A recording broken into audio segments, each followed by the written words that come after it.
Hola, ¿qué tal estás? ¿Te parece que no hay forma de aclararse sobre qué es el dinero o qué no es? ¿El dinero digital, el dinero virtual, el dinero de las tarjetas de plástico, el dinero en papel moneda o en moneda? Bueno, pues para aclararte todo eso estoy hoy aquí. Te doy la bienvenida a este nuevo episodio del canal de Alfonso Fraile sobre economía, empresas y descubrimientos, y hoy nos toca la sección de economía.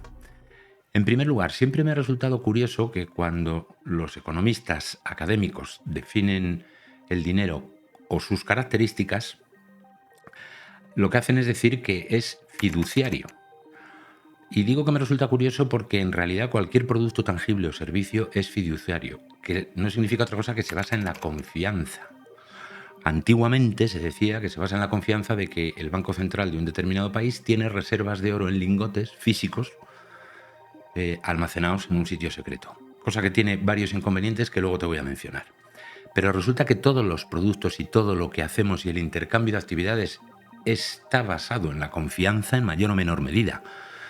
Cuando compras un smartphone confías en que funcione para las cosas que debe funcionar y funcione bien. Lo mismo un ordenador portátil.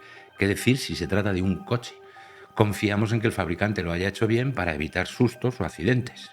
Obviamente, ¿verdad? Pues con el dinero pasa lo mismo.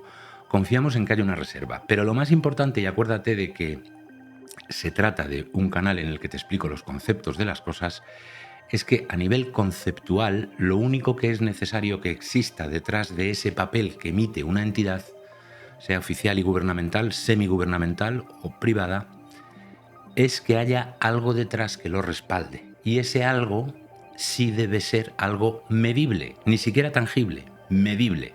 Y ahora te cuento por qué. Te recuerdo que las características de cómo o para qué sirve el dinero son una cosa y el concepto de lo que es el dinero es otra cosa distinta, ¿vale? Entonces, a nivel de conceptos, que haya unos lingotes de oro que respalden esos papeles o que haya barras de plastilina, da igual, es irrelevante. Te puede sonar un poco a disparate porque estamos muy acostumbrados a escuchar lo contrario, pero desde el punto de vista del concepto es lo mismo. Obviamente, desde el punto de vista práctico no es lo mismo, porque los barrotes de plastilina se degradarían con el tiempo, acabarían dejando de existir, pesarían menos, mientras que un lingote de oro tienen un peso y una medida concretos y específicos muy definidos con mucho detalle.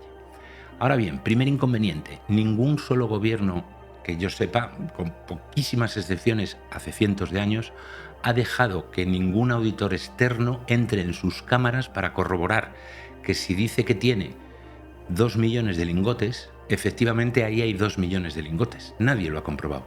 Ni siquiera que todos y cada uno de esos lingotes efectivamente son de un oro característico con unos quilates determinados y un peso concreto para que por dentro no esté relleno de plastilina y recubierto de oro y parezca oro a la vista. Es decir, si ningún país permite que ningún otro país tercero haga una auditoría, ¿cómo nos fiamos realmente de que eso es así? No tenemos forma de hacerlo. Pero las tres ideas básicas que hay que tener para saber lo que importa respecto a que haya un respaldo de ese dinero son una que ya me has escuchado varias veces en el canal: tu ingreso es mi gasto. La otra es el intercambio de mercancías. Y la tercera, voy a comprobar que vamos bien de tiempo, es el factor tiempo, precisamente por eso. Lo único que realmente es necesario es algo que lo respalde, y para eso lo importante y lo principal y lo básico es que efectivamente exista. ¿Qué sucede con la digitalización del dinero? No es ni más ni menos fiable que antes. Si reflexionas durante unos pocos segundos te darás cuenta. Y además yo insisto bastante en que lo puede respaldar cosas que se puedan medir, ya ni siquiera tangibles. Y con la tokenización, que es un paso más en tecnologías relacionadas con el mundo digital, se puede llegar a medir un montón de cosas que antes no se podían medir.